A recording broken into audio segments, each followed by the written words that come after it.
Okay, y'all ready? Yes. I remember myself when I was 10 years old. I was very interested to study medicine. My teachers in the school said, "You will be the doctor in the future," so I like it. You okay? Yes. Syria has a sea.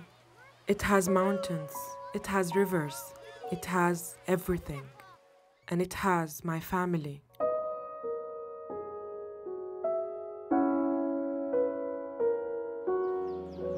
Syria is my family.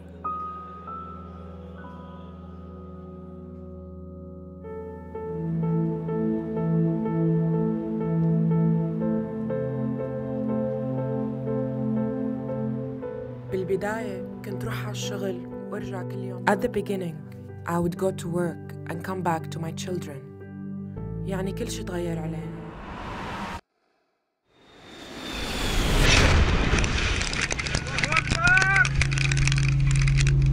Peaceful protests demanding rights and justice were ruthlessly crushed by the Assad government and escalated into a deadly, full-out conflict.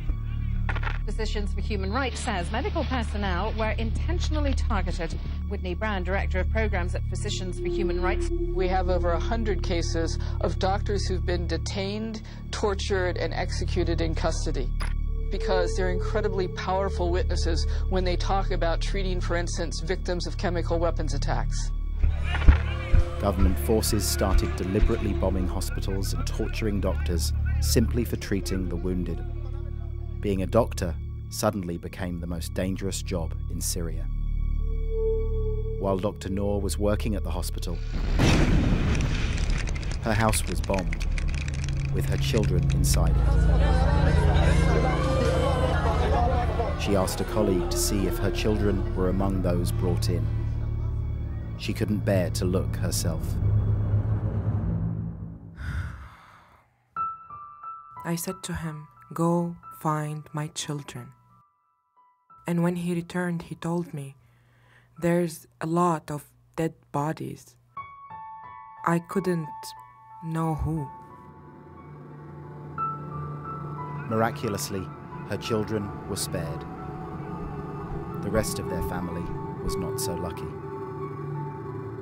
We've lost 5 people of our family. The boy was 2 years old, and the baby was 6 months. We couldn't find her among the rebels. She was so beautiful, like an angel. I am a doctor.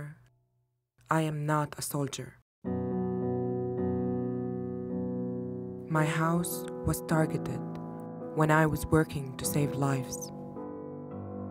So it's not by mistake they want all the physicians to leave, all the nurses to leave. All of us know that physicians are neutral. Yet in Syria, providing medical care puts you in the government's crosshairs. Dr. Lena's husband was arrested at his hospital, and she was terrified he would never return.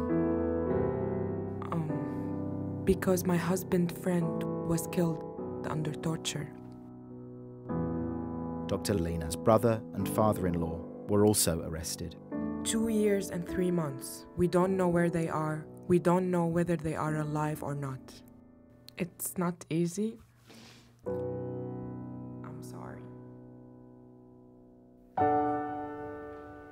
Despite unimaginable horrors and ongoing threats, these doctors continue in their work to be faithful to their professional and ethical commitments. نحن موجودين بسوريا لغاية. We have stayed in Syria for a purpose, which is to help Syrians. As a doctor, I'm worried about other doctors' life. If they die, who will treat the people?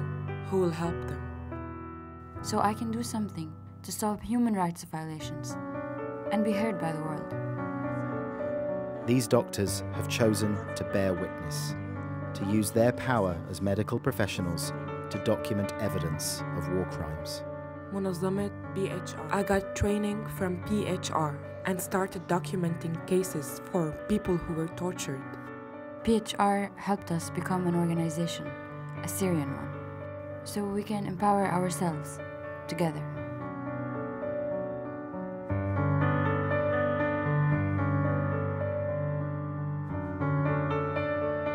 It is with extraordinary courage and conviction that these doctors are fighting for justice.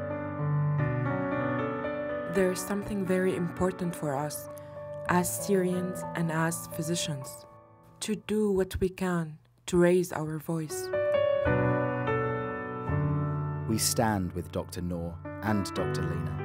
We celebrate their bravery and honour their efforts as healers and as citizens. They are physicians for human rights.